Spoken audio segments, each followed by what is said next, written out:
this spot, we are having a look at the Hasbro Marvel Legends Infinite Series Daredevil. Daredevil comes with his billy clubs, but also comes with the extra arm and a flaming pumpkin bomb for Hobgoblin. It's funny enough, though, that when I looked at the back of the package, I must have been so dumb. I feel so stupid. I thought for some reason 5 was the arm, but I really should have known better. Daredevil comes with the arm and the pumpkin bomb, which makes sense. And then, what was it? Anti-Venom came with the other arm? No, it was, of course, Spider-Man 2099 came with the other arm. It says number 3. Yeah, you see that? I can read. You can go, oh, by the way, before we talk about Hasbro, the brief read-up says, without sight, but also without fear, when Daredevil senses evil, there's nowhere to hide. Also in Francais, also in Spanish, also in something else. You can also go to www.hasbro.com/Spider-Man to check out the other pieces that they're producing. And let me also stress the importance that this is not recommended for ages 0 to 3, as it does contain some choking hazards. Just saying. Spot's going to take a break and get this opened up. When we come back, we're going to get a better look at Hasbro Marvel Legends Infinite Series Daredevil. More anyway, guys. Don't go anywhere. Stay tuned.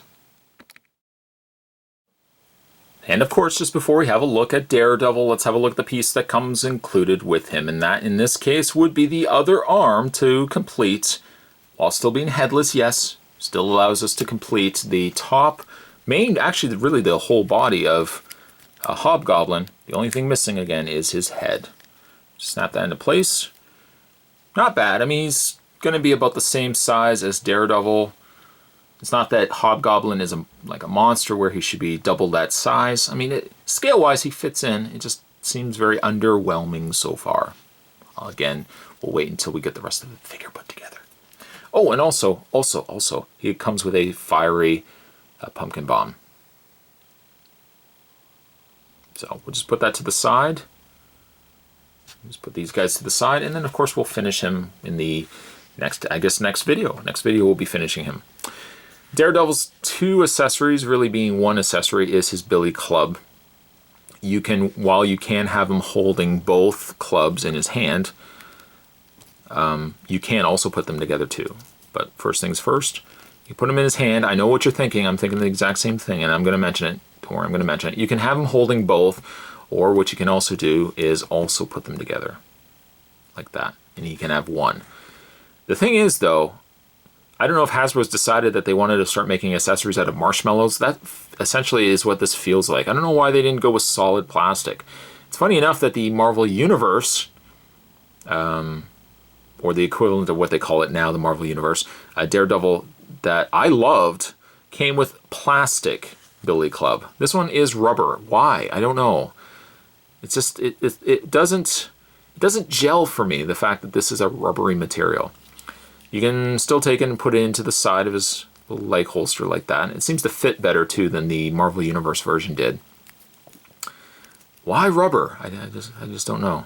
You could say, oh, well, it's going to not poke the kid's eyes out. Okay, you know what? You could probably poke a kid's eyes out still with rubber. No? Okay. The Daredevil piece I like. The only thing I don't really care about so much is his face. And the reason for it is because the paint on his face, I don't know, just looks goopy. It's a darker color, it's that darker tan flesh color, but it looks like they've applied it over top of a plastic sculpt. There's just something about it. It doesn't quite gel for me. There's a little bit of flaking going on mine with a little chin, because it's also maybe more of a matte color. Oh, you see what I did there? Matte? No? Murdoch? Because it's like painted and it's matte in color, it almost separates itself from the rest of the face. The face is shinier, I understand it, because he's got the mask going on there, but it doesn't work as well for me. The lighter colored eyes are still present. He's still got the smaller horns, and sculpt on his mask is quite top notch, but I feel like I almost want to give it a little bit more to the Infinite series, the smaller 3 3/4 inch Daredevil. I just felt like he was put together better. I guess really for that matter, he had about the same articulation. Yeah, give or take a few points here and there. but I found that the face was just a little stronger than this one. Daredevil logo on the front, a little bit of bleed. It's not quite solid on the chest area there, but still pretty good. The arms also culprit for this because this is painted over. You can see a little bit of the undercolor of the plastic. Still though, it's a pretty good looking piece. No other complaints. I know it sounded like I was just ripping this guy apart, but no other real complaints other than those two things. The rubbery batons, billy clubs, and the fact that some of the paint, especially in his face, just seem like it's laid over. It has that obviously laid over look.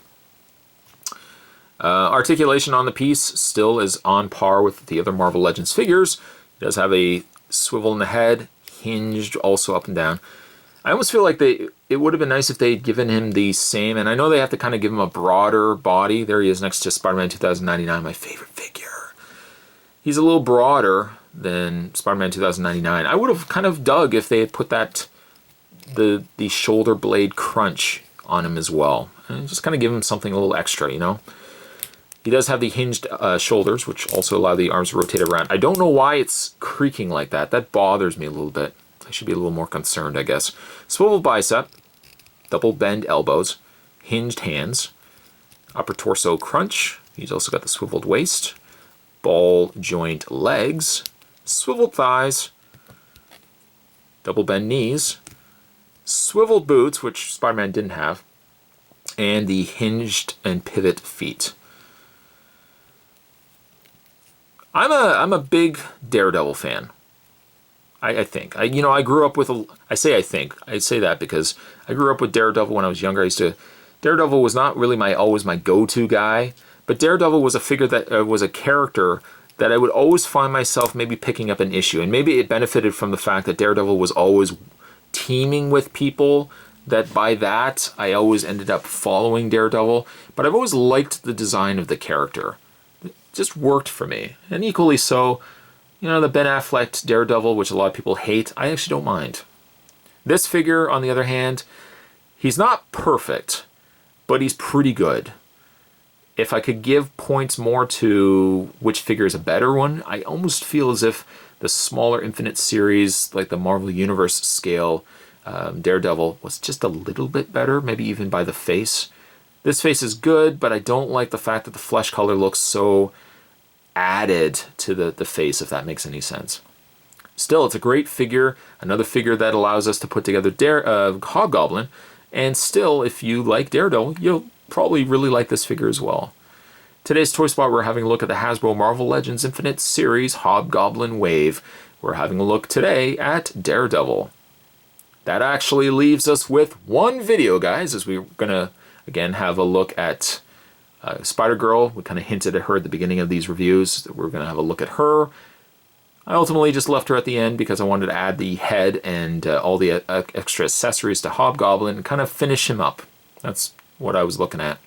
So we're going to have a look at her, then we're going to do a video of Hobgoblin. So there's a couple of videos still to come. Thanks for watching as you always do, guys. I'll see you next time.